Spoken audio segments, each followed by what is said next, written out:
One of the things I hate most is whenever I get on a plane, somebody asks me, what do you teach? And I say, oh, I teach economics. The most common response is, ugh, right? I've gotten to the point I don't tell them a lot of times. I just put my headphones in and I ignore them. And part of what we want to do as educators is change that perception. I think a lot of our goals when we teach principles is to not have that as a response and actually get them excited about it. And I think if most of you sat down and thought about what are your objectives in a principles course, it's to help them see economics in their everyday life. To be able to look at the newspaper, to walk outside and say, hey, that's economics. For them to come back a couple years later and say, I found this great article. It has economics in it. I know that's definitely my goal, but sometimes it's really tough. And it really revolves around the examples that we're using. One of probably the most famous, right, is Guns and Butter. It's great for us. We love it. We think it's hilarious. Students, they just don't get it. We chuckle about it and laugh because we know where it comes from, but it may not be the best example. Once we realized maybe that's not a great example, let's be relevant with our students, we thought, well, let's start using marijuana and sex and drugs, and we try to be the cool professor. I think what that actually turns into is if we go too far with that, we become the creepy professor. Being relevant means using examples that they're familiar with. One of our goals is to get them to see economics. I think the really cheesy phrasing is to have them think like an economist, whatever that means. But really what we want them to do is to be able to see something and say, I learned about this in economics. And I think that's the goal for most of us in our principles courses. One thing of being relevant that's kind of gone too far is we've tried to integrate a lot of social media into our courses. I have a Facebook group. I do use Twitter. There's people that do Instagram accounts. There's people that live tweet things. But what's happening is we're kind of getting overwhelmed, especially on the faculty side of it. We're getting to a point where we can't keep up with social media. 5, 6, 7 years ago, having just a Facebook group, you probably nailed all of your students. Almost all of them had a Facebook group. But now it's turning into a lot of them are using Snapchat, a lot of them using Instagram and Twitter and Yik Yak. And we're going too far in trying to be relevant. And if we're sharing things on Facebook that they already see on Facebook, we just look like we're copying other people.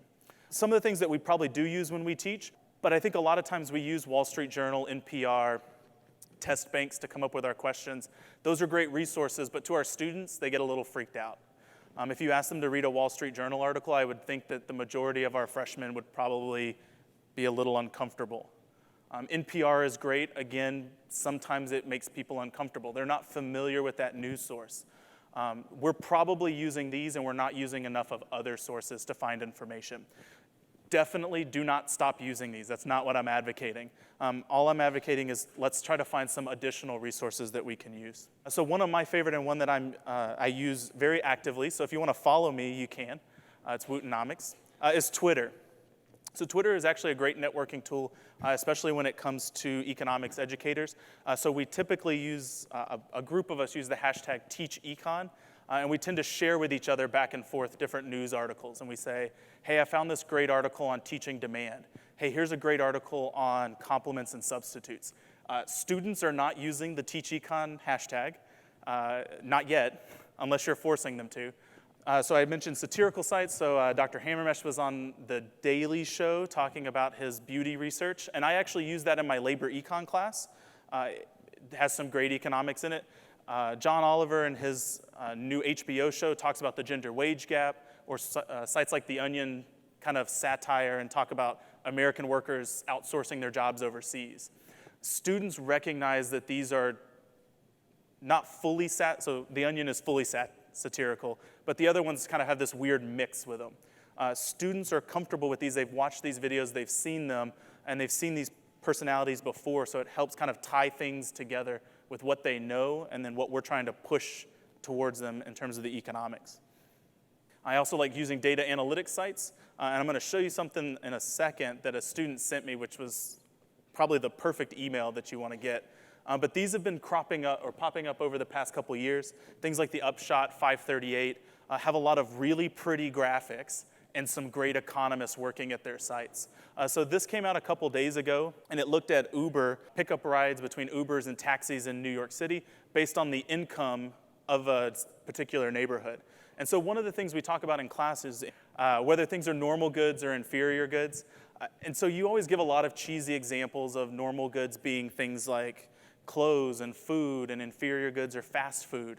But what was really nice about this is I could actually show a lot of my students that as income levels increase in a certain city, the number of taxi rides and Uber rides were increasing up to a certain point, and then whenever they got really rich, it became an inferior good. So you have something that's both a normal good and an inferior good at the same time, and it depends on who you are. Another source that I like is Reddit. This is one where not a lot of students are on it. I just got started using it about a year ago, but there's some really interesting stuff on there. You gotta be very careful because there's some really bad stuff on Reddit. So I try to keep myself to subreddits that I know are safe. So one really good one is R Economics. So the little R just means subreddit. And I'll show you a picture of what it looked like yesterday. Data is beautiful, has a lot of beautiful data on it. I started a subreddit, Teach Econ, just to see how easy it was to create, so you can create subreddits. So this is what the subreddit of economics looked like yesterday. So they talk about things like mobile phones are the greatest poverty-reducing tech ever. They have Federal Reserve stuff. They talk about discrimination. They talk about the World Bank. They have a lot of different concepts. There is a macro-related one that's purely macro, but I get a lot of examples that I share with my students in class here. And because I share a lot of these and the students aren't on Reddit, it looks like I just read all of this stuff and they think I'm a great reader. I'm really just picking through stuff of what everybody else talked about.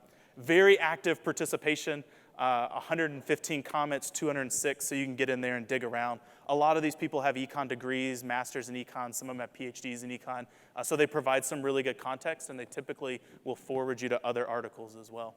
So one of the last things I want to talk about, and I kind of mentioned it briefly in the beginning, whenever we teach econ, we tend to, I think, overwhelm people with examples. One of our main goals is to show them econ and then ask them to find it in their real life, to be able to say, hey, I understand econ. But I think a lot of time what we do is we teach them a little bit of econ and then we give them examples from a dozen different areas, and then they just get lost trying to memorize the examples and they don't necessarily understand the econ. So instead of understanding elasticities, they're so focused on, oh, vaccinations, those are inelastic, rather than what does it mean to be inelastic. So one thing that I like to do is I like to use a common theme throughout my Principles of Economics course. Don't get rid of all the examples. I think they're great examples. Students need to be able to work through those. But I like to end each lesson saying, hey, we're talking about Uber, which is what we're going to have here. We've been talking about Uber throughout the semester. Here's an example of demand with Uber. Here's an example of competition with Uber. Here's an example of substitutes and complements with Uber. And I like to take one example and just run through the whole course with it. That way they start seeing it.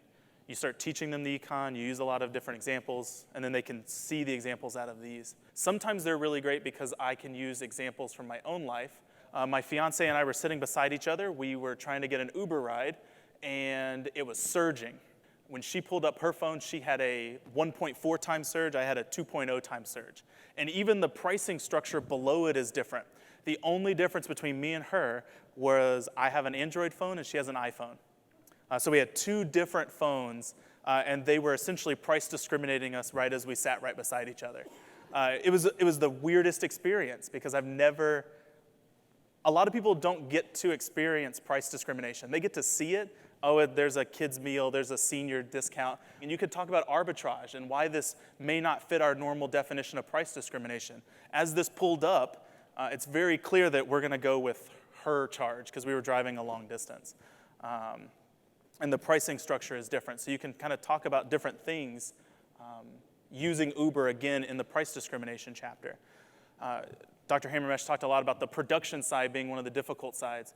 But an example like Uber that is relatable to a lot of students has a lot of news articles popping up about them on a regular basis. And from good sources. So the 538 article from before, The Economist has talked about substitutes or complements for Ubers and taxi cabs. When you take a relevant example that is around their lives, you start to find examples that go throughout your entire course, so that you're not talking about hotels in one chapter, vaccinations in another chapter, agricultural products in a third chapter.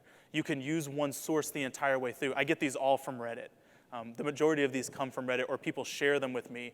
And so I think using a common theme throughout your course can help solidify a lot of those topics, especially when your common theme is something that's relatable to them.